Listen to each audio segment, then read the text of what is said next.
Aquí seguimos, aquí estamos. Esto es Boulevard Periodismo Responsable, pero eso sí, para ciudadanos, para crear ciudadanía, recibiendo al economista Pavel Isaí Contreras, con el placer de siempre. Pavel, gracias, mucho Pablo. gusto. Igualmente.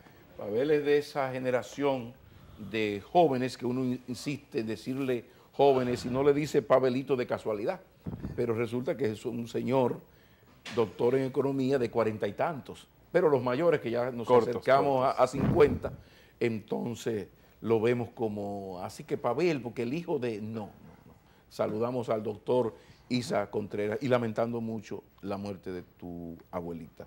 Muchas gracias. Que es una mujer excepcional. Ahí estuve leyendo parte de la biografía y caramba, qué bueno que la gente realice sus sueños. Muy afortunado de haber tenido a abuelita Chelito como mi abuela. Qué maravilla. Mira, Pavel, nuevo gobierno, nuevo presidente electo, pero grandes desafíos en la economía, momentos terribles. Ya Europa no es lo que era, el mundo globalizado está cambiando de manos, de repente tenemos un país con todos los desafíos del mundo, metido en una globalización y en unos TLC para los cuales no está preparado, y hay una serie de desafíos. Si tú estás de acuerdo, podemos comenzar pidiéndote un briefing del momento económico, los desafíos, en sentido muy general. Luego vamos a lo particular, del momento económico ante los desafíos de un mundo en crisis económica. Sí, yo creo que la economía dominicana, ya antes de la crisis financiera que ha arrastrado la economía internacional a la recesión, especialmente los principales polos que alan al mundo en desarrollo, Europa, Estados Unidos, antes de ese momento ya la economía dominicana estaba en un momento delicado en la medida en que sus ejes de inserción a la economía internacional habían entrado en una suerte de crisis. El modelo de zona franca, de actividad textilera de zona franca específicamente, había entrado en crisis. El 70% de las exportaciones nuestras, del empleo generado en el sector de zona franca eran de confecciones textiles. Cambió el panorama internacional de textiles. Los Estados Unidos cedió a las presiones de los de Asia en el marco de las negociaciones internacionales y la cadena textilera, el eslabón que éramos nosotros de la cadena textilera americana, se está de alguna manera, se empezó a derrumbar con toda la cadena textilera americana, ¿no? El turismo ya no genera el dinamismo que generaba antes, está creciendo a tasas menores y acumulando una serie de pasivos ambientales y sociales importantes. Por lo tanto, las dos locomotoras del crecimiento, que eran estos dos sectores, están desacelerándose rápidamente. Uno, por causas que no son particularmente nuestras, pero frente a las cuales debimos haber previsto lo que se venía y haber procurado reemplazarlo. Y el turismo, más que nada, por nosotros mismos y la forma concreta en que implementamos este modelo de desarrollo turístico de todo incluido, que no incorporaba a las comunidades, que permitía que el medio ambiente se degradara, en parte mucho por déficit de políticas públicas. Y luego están las remesas también, que fue una tercera locomotora que empieza claramente a desacelerar su crecimiento, sencillamente porque los flujos migratorios se han debilitado. Ya la bondadosa cuota de visas de inmigrantes para reunificación familiar y demás han venido cayendo y se han venido debilitando de alguna manera lazos entre los dos, ¿no? Antes, como yo siempre digo, utilizo la siguiente figura, antes a los dominicanos y dominicanas que residían en los Estados Unidos le llamábamos dominicanos ausentes, luego lo empezamos a llamar Dominican Yorks, y ahora hablamos de estadounidenses de ascendencia dominicana. Claro. Entonces ya porque te das cuenta es normal, cómo se va. ya el muchacho dominicano, uno le dice dominicano, pero nació allá, vivió allá, estudió allá. De padres o madres, o abuelos o abuelas. Es un ciudadano estadounidense, correcto, hijo. Entonces ya el vínculo, incluso en términos de solidaridad. Claro. No es lo mismo el señor que emigra, deja una esposa, deja unos hermanos en olla, una madre y un padre en olla mayor, y busca los 100, 200 dolaritos para enviarlo, ¿no? Entonces, eso es importante. Los desafíos del país en lo que tiene que ver con la competitividad. O sea, estamos compitiendo con Centroamérica,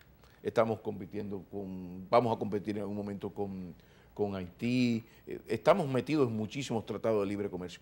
Las trabas para la competitividad del sector productivo dominicano, ¿cómo tú lo ves y qué se puede hacer? No hemos hecho la tarea.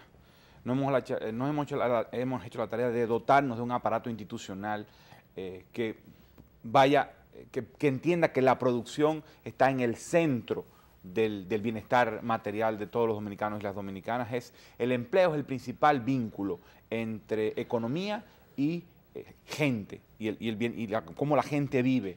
Y ese empleo se genera cuando hay desarrollo productivo. Y no nos hemos dado las instituciones que permitan un desarrollo a largo plazo del sector productivo. ¿Y cuáles son esas instituciones que permitirían ese desarrollo a largo plazo? Primero, para empezar, un Estado que funcione en la dirección de apoyar la producción.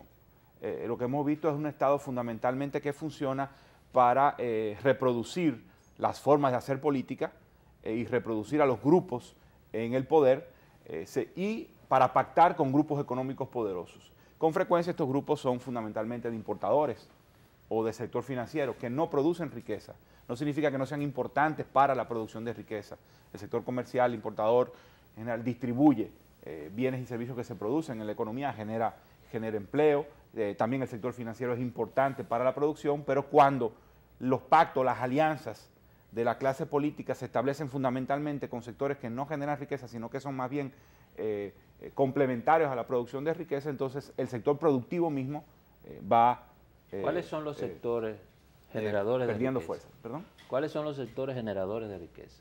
Para puntualizar. Bueno, la manufactura, la agricultura, eso es lo que empezaríamos tradicionalmente, también el sector servicios es generador de riqueza. Todos los sectores generan riqueza, porque incluso el sector comercial, que se encarga de distribuir lo que se produce, también genera riqueza en la medida que genera un valor agregado. No es lo mismo una mercancía en el puerto o en la fábrica que una mercancía en la puerta de tu casa. Hay un valor agregado. Sin embargo, difícilmente podamos pensar que estos sectores que contribuyen a realizar la riqueza producida por otros sectores van a ser los sectores que van a crear empleo y van a empujar la economía. Yo pensaría de nuevo en manufactura y agricultura especialmente, y algunos sectores de servicios críticos. ¿Esos sectores se han visto reducidos?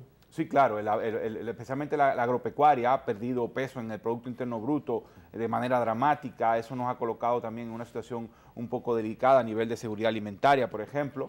Hay que recordar la crisis de 2008, cuando aumentaron los precios de los alimentos. Si usted toma las cifras de precios, de comportamiento de los precios por grupo, por estrato socioeconómico, uno se da cuenta que la inflación ha golpeado más o menos parejamente a todos los estratos de ingresos, excepto en 2008 cuando subieron los precios internacionales de los alimentos. Golpeó mucho más a los más pobres que a los más ricos. Entonces, y eso se debe precisamente al descuido de la producción, que ha habido un descuido en la producción. Si hubiéramos tenido una agricultura que pudiese haber respondido, no estoy diciendo que nos autoabastezcamos de alimentos, pero estoy diciendo que una producción capaz de responder a aumentos en los precios internacionales, produciendo domésticamente, es un estímulo, mayores precios, entonces probablemente la crisis internacional hubiese golpeado mucho menos a los más pobres. ¿Cómo nos golpea ahí lo que llaman la ventaja comparativa? Porque bueno, he oído que algunas gentes vinculadas al sector agropecuario oficial defiende la importación de alimentos, la importación de productos primarios para producir alimentos, como el caso de importar maíz, soya, etcétera, para producir puercos y carne de pollo, etcétera. Difícilmente en los últimos 20 años, 30 años no hubiese aumentado las importaciones de alimentos. Que el ritmo de crecimiento económico, el ritmo de crecimiento de la población probablemente fue a tal velocidad que el sector agropecuario, aún con una política dirigida a aumentar la producción, difícilmente lo hubiera podido alcanzar. No hubiera llevado el ritmo. Probablemente uno pudiera pensar en esa situación en que no hubiera podido llevar el ritmo. En particular estamos hablando también de una isla muy montañosa, con apenas algunos valles y llanos costeros fértiles, pero no tenemos grandes extensiones de tierra que nos podamos decir que seamos un país con una importante ventaja comparativa en la producción de alimentos. Tenemos ventaja comparativa, por ejemplo, en la producción de frutas y vegetales, que ha sido una tendencia que se ha desarrollado, pero difícilmente pensemos en los rubros básicos que tengamos una importante ventaja. Pero hubiésemos hecho un papel distinto frente a esas presiones de población y de demanda si hubiésemos tenido una política pública y unas instituciones que prestaran atención a la cuestión agropecuaria. Y no se trata solamente de recursos, no se trata solamente de gastar dinero en la agropecuaria, y la agropecuaria hay que gastar dinero, es inescapable, no es como la industria o el servicio que requieren de un andamiaje de políticas y de ordenamiento, pero no tanto de disponer recursos. En la agricultura hay que gastar recursos. Entonces necesitamos esas dos cosas en esa parte de producción. En este caso, como economista, gastar, y yo como lego en este asunto, le pregunto, gastar para su punto de vista quiere decir perderlo, en el sentido de invertirlo y que se... Significa dotar de infraestructura básica, riego, en el caso de la agricultura especialmente, y tecnología. Eso se llama invertir para obtener mucho más altos rendimientos. Hay un aspecto que se tocó, perdona Pablo que te voy a quitar No, por favor, por favor. Hay un aspecto que se tocó al principio, que es el asunto de los riesgos con relación a la situación mundial. Últimamente esto ha estado como que unos dicen lo mismo y otros dicen otra cosa. Hasta hace poco se decía que América Latina estaba exenta o se había librado de la crisis que venía o que se veía venir o que estaba azotando Estados Unidos, Europa, y que ya se dice que probablemente afecte a China. En este caso, ahora el fin de semana pasado, vi que el Banco Mundial y el BID advierten que América Latina, que habían dicho que no iba a ser afectada, ahora dicen que sí va a ser afectada. Y mencionan específicamente el caso dominicano. Desde su punto de vista, ¿cómo se ve eso? ¿Sí o no? Sí, no, bueno, eso sí. Lo que se dice, y creo que se puede continuar diciendo, es que el efecto contagio de la crisis financiera no va a tocar a América Latina, porque su sistema financiero no está estructuralmente conectado con el sistema financiero de los Estados Unidos o de Europa, que fue el que entró en crisis. Entonces, en ese sentido, digamos, no vamos a ver una crisis de crédito en la región. Lo que estamos viendo es que, de nuevo, los polos que generan fuerte demanda en la economía mundial y sobre los cuales América Latina está enganchado, digamos, somos el carro enganchado a esas locomotoras perdieron fuerza y no parece ser que hayan perdido fuerza coyuntural, sino que parece que va a ser una cosa de más largo plazo. Entonces, obviamente, nuestra economía, el 50, 60, 70% de lo que produce lo vende en el mercado exterior. Si quienes demandan en el mercado exterior demandan menos, pues la economía dominicana va a crecer menos. Entonces, y eso también pasa con el resto de América Latina y el Caribe. Entonces, en ese sentido es que creo que las instituciones financieras internacionales están llamando la atención. Nuestras locomotoras se están desacelerando. No es porque nuestro sistema financiero va a ser víctima de la crisis financiera de esos centros, sino sencillamente de que la desaceleración económica de esos países nos va a terminar arrastrando. No debemos temerle a una nueva década perdida. Tenemos que temerle. Temerle. Claro que sí. Pero de ahí a que vaya a pasar, si eso es a lo que te estás refiriendo, sí, yo sería cuidadoso. Yo no creo que te llegue a ese nivel. Sencillamente tenemos que pensar en un ritmo de crecimiento menor. La década perdida no solo incluyó ritmo de crecimiento menor, sino también muy alta inflación y empobrecimiento. Probablemente no vayamos a ver eso en América Latina, pero sí un ritmo de crecimiento mucho menos intenso. El nuevo gobierno, el próximo gobierno insiste mucho, su candidato, que hoy ya es el presidente electo, habló mucho del asunto de combate contra la pobreza, que tiene como elemento fundamental, entre otras muchas cosas, generar empleo. Claro. Con eso no se juega, ¿no? Pero al mismo tiempo uno ve que el modelo, lo acabas tú de afirmar, nuestro tiene que ver con unos sectores que crecen pero que no boronean bien, hablando, ¿verdad? Sí. O sea, que no generan, por eso hemos crecido tanto y ese crecimiento no se expresa en empleo y en mejor calidad de vida.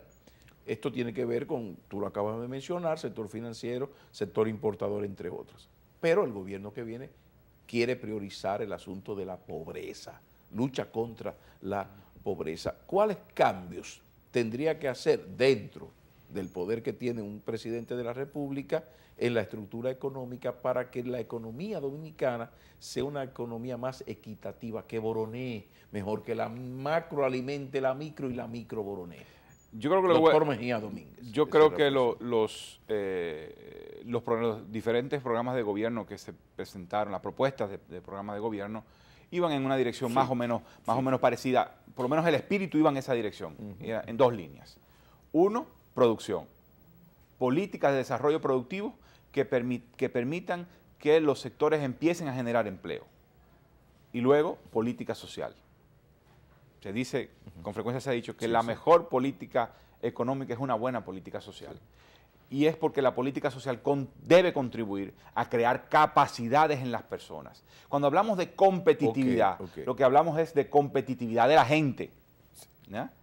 Como individuos, como personas y como colectivo, ¿no? Es decir, como grupo, ya sea en una empresa, pero también como colectivo, como país, con instituciones que vayan mirando en esa dirección y que fortalezcan las capacidades de enganchar a los mercados externos, pero también de competir con las importaciones en el mercado interno. ¿Y eso no significaría que hay raciones de boa tradicionales en Bueno, el eso mundo va dominicano que hay que cerrar esas raciones de eso boa? va tenemos O sea, se puede luchar, yo lo explico mejor, para que nos entendamos mejor. O sea, se puede luchar contra la pobreza, disminuir la pobreza dominicana, dignificar la vida de ese 40% que vive jodidamente mal en este país, sin cerrar ciertas llaves que tienen décadas abiertas. Difícilmente. Tenemos un entorno doblemente, con dos constreñimientos fuertes. El externo, como ya hemos discutido, es una economía que necesita generar dólares y euros para poder crecer, porque no producimos maquinaria, equipo, bienes de inversión, ni materia prima e insumos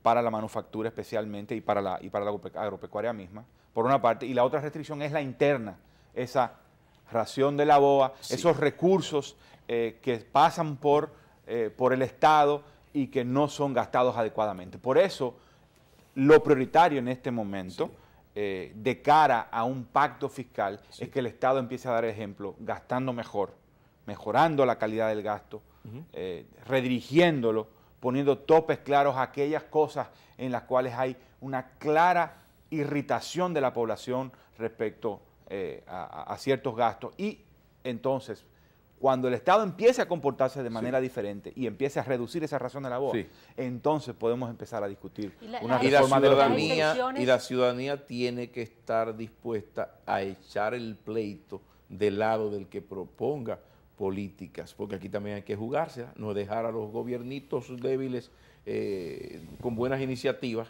que entonces los sectores afectados poderosos lo aplastan y usted se queda en su casa echándose fresco. El primer paso, pienso yo, que tiene que darlo el propio Estado, el propio gobierno. Y pedir. Y decir, yo estoy haciendo las cosas de manera diferente. Sí. Yo tengo un Procurador General de la República y yo tengo un Procurador adjunto a cargo del Departamento de Prevención de la Corrupción Administrativa, que son independientes, que no estoy pagando cuota y tienen absoluta libertad y son gente con absoluta probidad. Qué bonito se oye lo que acabas de decir. Una Dios vez, te bendiga, hijo ese mío, mensaje de a quién nombras en la Procuraduría y en el DPCA son fundamentales. ¿Qué vas a hacer con el servicio exterior? Wow. No. ¿Qué vas a hacer con el número de viceministros y viceministras? No. ¿Qué vas a hacer con el tema de transparencia en el gasto? De que la gente pueda tener acceso a cómo va este proyecto, cuánto se está gastando, por qué se está gastando, quién lo está haciendo, en tiempo real. Entonces, cuando tú tengas eso, cuando tú empieces a dar señales claras en esa dirección, entonces tú le puedes decir a la gente, vamos a sentarnos porque con este pedazo de pastel yo no puedo hacer suficiente para cumplir las tareas que está llamado a cumplir el Estado en materia de desarrollo. Vámonos a la pausa. Cuando retornemos vamos a insistir en el tema que va a ser tema en el mundo económico fundamental, que es esta reforma fiscal integral, porque me parece muy acertado de tu parte esas apreciaciones. O sea, el gobierno es el que tiene que dar esa señal. Pero vamos ya a entrar en las intimidades de una reforma fiscal integral para que sea sobre todo más equitativa y los poderosos no nos aplasten. De repente aquí lo que hay un cambiar todo para no cambiar nada y nos quedamos en lo mismo. Vamos a la pausa. Entonces, cuando retornemos, seguimos esta conversación con Pavel Isa Contreras, economista de los del número y de la patria. Ya retornamos.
Qué bueno, qué bueno. Algún día nosotros podemos hacer un programa con lo que no se dice en el aire. Y eso sí que son unos programas maravillosos. Vamos a poner una cámara oculta un día aquí para hacer lo que hacen con las películas. Qué interesante las conversaciones que se tienen fuera del aire. Ya prometimos hablar entonces ya de reforma fiscal integral, pero ya como más en detalle, sacándole el jugo a este economista amigo don Pavel Isa y Contreras, de 40 y tantos, porque esto es, no que el hijo de Lulú, el hijo de Narciso, no, doctor Isa Contreras, un respeto. Hablemos de reforma fiscal integral, por dónde debe ir las cosas, sobre todo para que pague más el que más tiene y que pague más en lo superfluo, qué sé yo, la segunda casa, el tercer carro, qué sé yo. Vamos a hablar de eso. Yo creo que la primera pata de la reforma fiscal integral tiene que ser por el lado del gasto. Hemos puesto todo el peso en los últimos años en el lado de los ingresos, tapando hoyos, que el DERE-CAFTA erosiona los ingresos. Bueno, hay que buscar los recursos para cuadrar esto, que la crisis 2003-2004 también erosionó la capacidad de gasto del Estado porque la devaluación limitó, o sea, erosionó el poder real de compra. Bueno, pero el lado del gasto no ha sido tocado y sin embargo ha habido algunas reformas institucionales interesantes que sientan algunas bases, la ley de crédito público, la ley de contrataciones públicas, han habido avances normativos, pública, como en muchas otras áreas en este país, han habido avances normativos muy importantes. Perdón, Pavel, ¿tú estás de acuerdo en que el país ha tenido un gran avance en su normativa jurídica para poder avanzar? Que sí, lo que nos ha faltado es, ya yo tengo las leyes, esto va a hacerse de acuerdo a esa ley, caiga el que caiga. Sí, sí. Hay una gran brecha entre el avance normativo y el avance factual, digamos. Exacto. Absolutamente. Pero el avance pero no solo en materia fiscal, y en materia de funcionamiento del Estado, en muchas otras áreas hemos visto brechas significativas en esa materia. Entonces, hay una base legal que permite hacer cosas más concretas. Entonces, yo pienso que lo principal ahora en este momento es poner el énfasis en el lado del gasto, digamos, en el corto, a empezar en el corto plazo, pero extenderlo hacia el mediano plazo. Y pienso que rendición de cuentas, participación y gasto social son las tres claves más importantes para reformar el lado del gasto. Es decir, reestructurar el gasto para favorecer la inversión social, educación con 4% del PIB y más allá que eso, pero obviamente para eso necesitas ingresos, pero digamos que uno tiene, digamos, la meta. Ahí, en salud también. Pero ya detente ahí. Por ejemplo, con educación tenemos el asunto y con salud también, pero sobre todo en educación tenemos un problema con los suplidores. Que el Estado, por lo menos de los 4 puntos, hay un 25 o 30% de lo que gasta el Estado que se podría ahorrar si se hiciera una política de compra más justa y se defendieran mejor los de ahí, por eso hablo de rendición de cuentas y de participación de la ciudadanía en la definición de políticas y en la ejecución de programas concretos. En ese sentido de las políticas públicas, los planes, las tarjetas Solidaridad, ¿se pueden considerar como planes sociales per se? Sí, claro que sí. La política la asistencia social es parte de la política social. Lo que creo que debería estar llamado a hacer la asistencia social es dar un paso más allá y contribuir con el fortalecimiento de las capacidades de las personas. El tema de la asistencia social es que con frecuencia no se traduce en un impacto permanente en la calidad de vida porque no está claramente atado a salud y educación. Que se queda como en la dádiva. Se queda como en la dádiva. El programa Solidaridad está llamado a no hacer eso. Y creo que ha habido esfuerzo en esa dirección, pero han sido bastante difíciles de concretar. ¿Por qué? Porque tienen que ver con las corresponsabilidades. Es decir, yo te doy plata para que tú lleves a tu niña, a tu niño a la escuela. Exacto. Y me garantices que el niño o la niña está yendo a la escuela. ¿Está fallando la supervisión de eso? Exacto. Es decir, la integración del Estado, la articulación de las diferentes instancias del Estado, que garanticen que las condicionalidades que se le exigen para dar la transferencia se cumplan, ha venido fallando. Se ha mejorado, se ha articulado de manera importante, pero esto tiene que pero ha sido bastante difícil, ha sido un proceso 8 años para que empiecen para que uno pueda decir, bueno, parece que está caminando esto en esta dirección. Y esto tiene que ver con la forma en que se hace la política Y el en este país. y el peligro de profesionalizar la pobreza. Yo soy pobre y a mí me ha quedado muy Bueno, dinero. por yo soy eso... pobre. Y pasan los años. Por eso es que la política social tiene que procurar crear capacidades. No es solo transferir el recurso, sino crear capacidades y tener un claro mecanismo de graduación, de salida. Si tú conseguiste un empleo formal, ya no tienes que estar en el programa de asistencia social, ya porque tú estás cubierto con, por ejemplo, con el sistema dominicano de la seguridad social. Y probablemente tus niveles de ingresos sean mayores que los niveles de ingresos de la media de los que reciben. Y ahora asistencia. los programas informáticos permiten perfectamente. O sea, tú estás en el programa Solidaridad en un sistema. Yo cruzo los beneficiarios del programa Solidaridad con la gente que tiene un empleo normal. Con la tesorería. En eso es donde se pudo lograr avances más tempranamente. Pero el tema de la corresponsabilidad en educación, o por ejemplo el tema de la corresponsabilidad en vacunación, ¿ya? Ahí es donde ha habido más problemas. Y tiene que ver con la forma en que funciona el Estado. Sabemos que el Estado es un bizcocho, es un pastel, que se reparte. Entonces, como se reparte a cada uno, digamos, de los liderazgos políticos, de los que hicieron la tarea política electoral, entonces ya cada quien tiene su pedazo y a partir de esa lógica es muy difícil que un general de 5 estrellas se logre entender con otro general de 5 estrellas para coordinarse. Porque se entiende también que eso es tu problema, no el mío. El problema de solidaridad es tu programa, no el mío. Yo tengo otra agenda.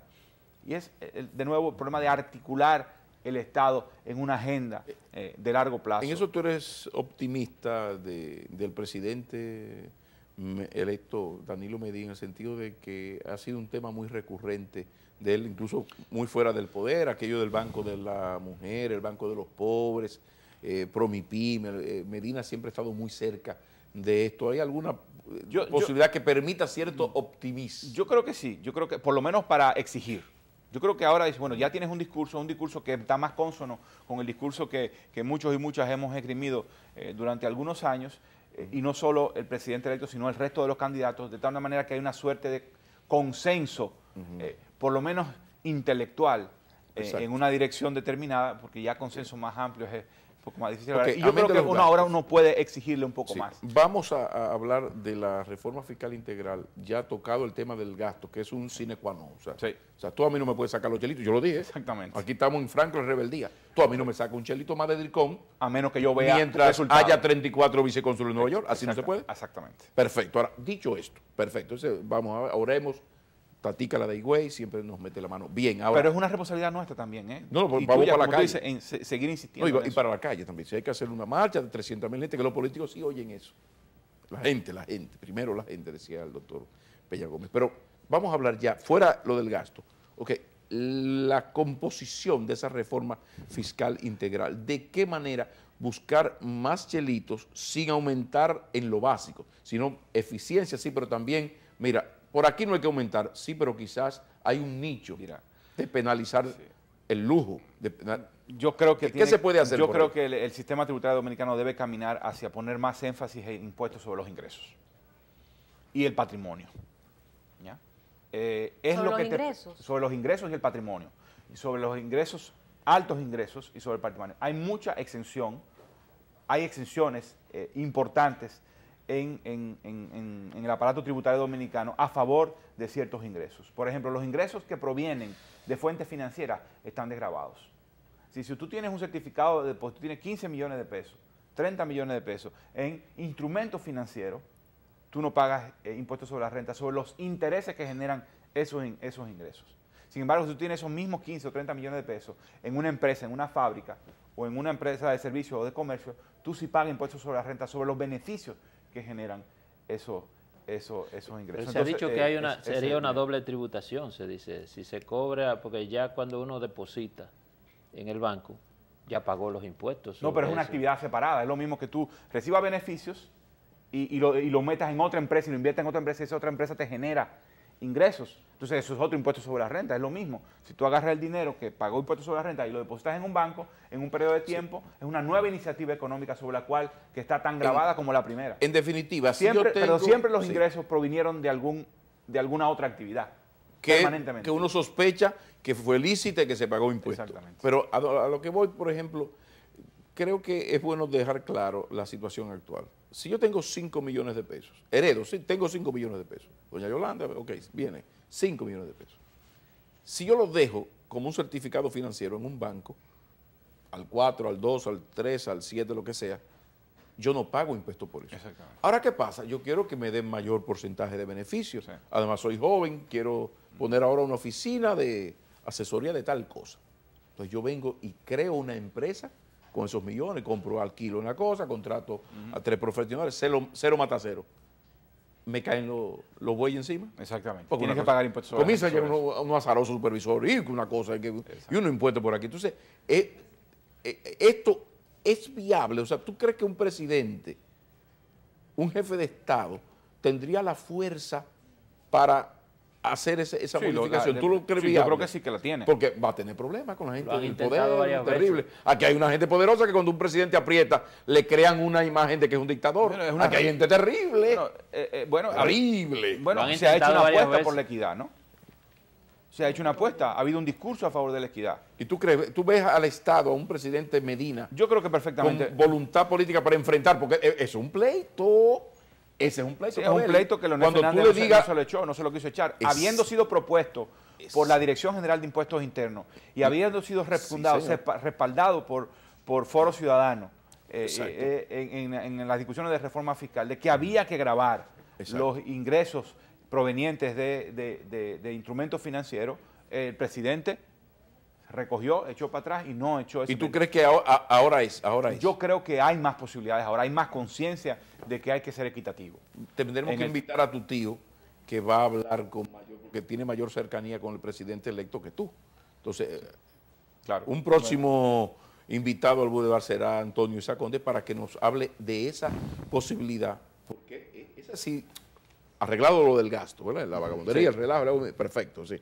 Eso que creo que es un punto importante porque hay unos chelitos. Claro. Hay unos chelitos. A propósito de sectores que se oponen a medidas como esa, que se han opuesto en otras ocasiones, ¿qué te parece a ti el tema de las excepciones fiscales a favor de los empresarios? El sector productivo más bien, que son más de 100 y que se llevan una buena partida mira. o deja de ingresar al fisco una buena partida. Mira, de dinero. ahí se puede hacer mejor ingeniería, pero ahí no está, digamos, el grueso del dinero en materia de impuestos sobre los ingresos y el patrimonio. Digamos, la ley de Proindustria lo que da son unos muy pocos incentivos. De hecho, en el proyecto de presupuesto 2012 hay un trabajo que hizo el Ministerio de Hacienda, muy detallado, dónde están las principales exenciones. Y este tipo de exenciones de las que te estás refiriendo realmente representan un monto bastante bajo. ¿Y dónde están las principales excepciones a partir Bueno, de ese la principal análisis? exención, vamos a reconocerlo, está en el ITEVIS. Y no son exenciones que favorecen necesariamente al sector empresarial, sino a la población en general. Pero ¿qué es lo que está pasando? O sea, el monto de las exenciones se estima en poco más de 100 mil millones de pesos, un 5% del Producto Interno Bruto. 3.2% de ese 5% del Producto Interno Bruto, 3.2 es ITEVIS. Y es fundamentalmente ITEVIS a alimentos. Ahora, ¿dónde está el grueso del dinero? En ese 3.2. Sí. Arroz, pollo, aceite, azúcar. Ahí viene la parte política Entonces, de una reforma fiscal, porque entrarle a eso, ampliar esa base, a esos llevar eso es sencillamente poner a los pobres a pagar los costos de la situación que estamos viviendo. Claro.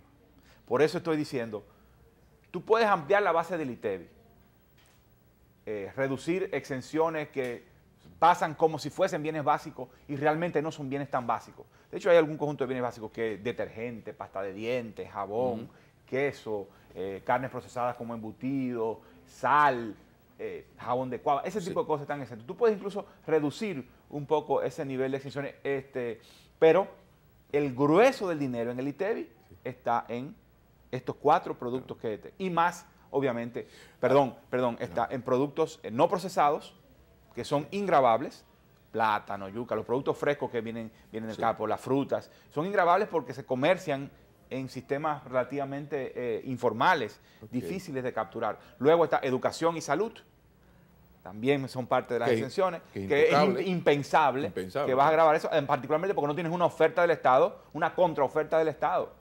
Electricidad sería también muy difícil porque te agrava el problema que ya tienes de cobro ¿no? A ver, Entonces, pues yo veo entonces difícil que Danilo Medina haga una precisamente reforma fiscal. mi propuesta es hacer girar el énfasis, mi propuesta y la de muchos otros y otras, es hacer girar el énfasis hacia impuestos sobre los ingresos y el patrimonio.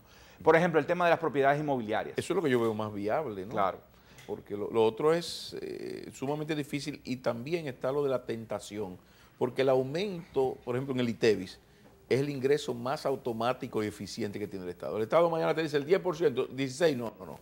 A partir del primero, está a 17.5%.